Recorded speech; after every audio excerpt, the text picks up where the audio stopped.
now from this new law, there is also a fees for registration.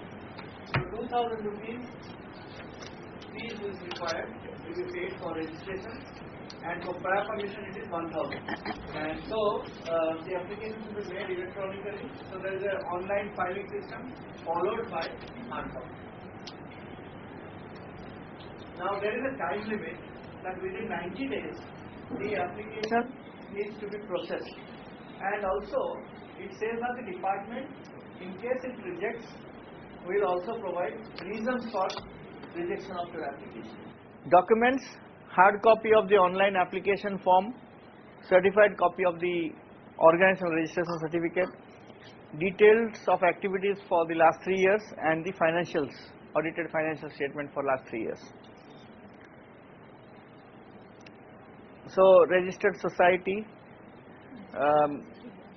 for the prior permission, a commitment letter from the donor is required.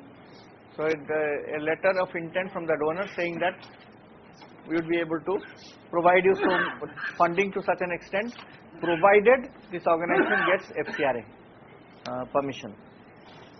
And a reasonable project. Submit a copy of the reasonable project for which foreign contribution is proposed to be utilized. So for prior permission, the form is FC4. For new registration is FC3. For prior permission it is FC4. And similarly the electronic application followed by hard copies. And 1,000 rupees fees for the prior permission.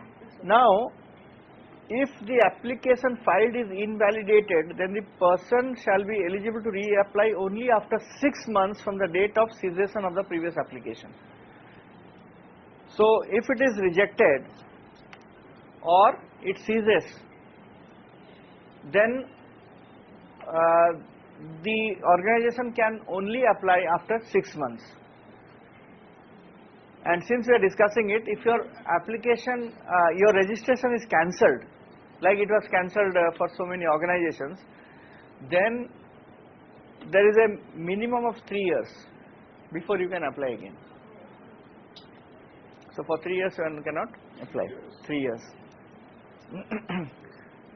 Like we said earlier in the previous law, there was deemed approval. So if you are not having the FCRA prior permission, then you could, if you do not hear from the FCRA department for 120 days, you could assume that it is approved or deemed approved, and then you can receive foreign contribution. But in the new law, it is not there. So which means that deemed approval is not there in the new law. Now in the new law, after cancellation of certificate, all foreign contribution assets thereof shall vest with such authority as may be prescribed. So central government can prescribe an authority with whom all this, if the registration is cancelled, it will vest with them. So then can they also take charge of the program and you will be responsible for it? Basically they will take charge of the assets, and that will be in control of the central government. Can they spend the assets? So government can do anything.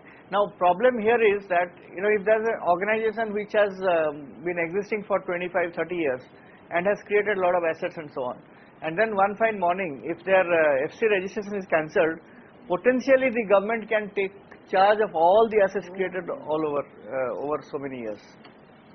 So yeah, out of FC funds, out of FC funds. Foreign gifts, of course we have seen this. Now there is no lower limit, so gift from relative is exempted up to 1 lakh, and gift in kind, how much? 25,000. Now bank account, we already saw that receive in one designated bank account, but multiple bank accounts can be opened for utilization purposes only.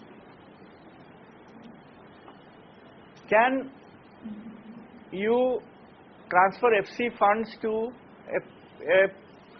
a field worker's personal bank account or not? So So this should not be transferred normally. Under normal financial management principles also, it should not, program funds should not go into anybody's personal bank account. And even FC funds should never go to the personal bank account of an organization.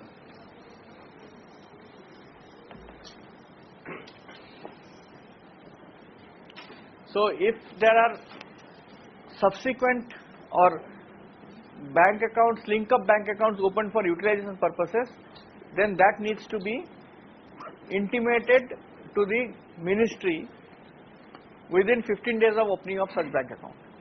Now this is again very important, that the banks also are required to track if any organization receives more than 1 crore of foreign contribution within 30 days.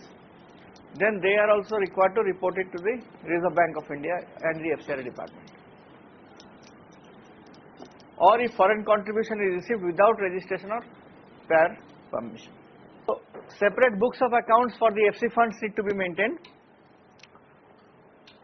and if the foreign contribution exceeds 1 crore in a year, then the organization has to display its financial statements in the public domain, and the department has clarified that public domain is the website of the organization. So for Help Your NGO, any organization who is receiving more than 1 crore, they are obliged to put their financials on their own website. So that much you can get. Below 1 crore you have to give that money, award, 1000 rupees. So,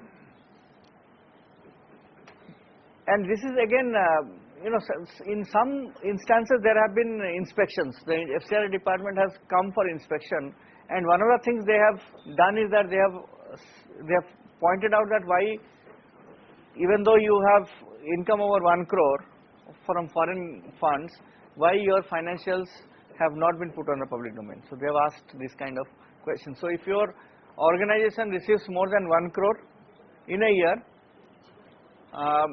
from foreign contributions, then please remember to put your financial statements on the website of the organization.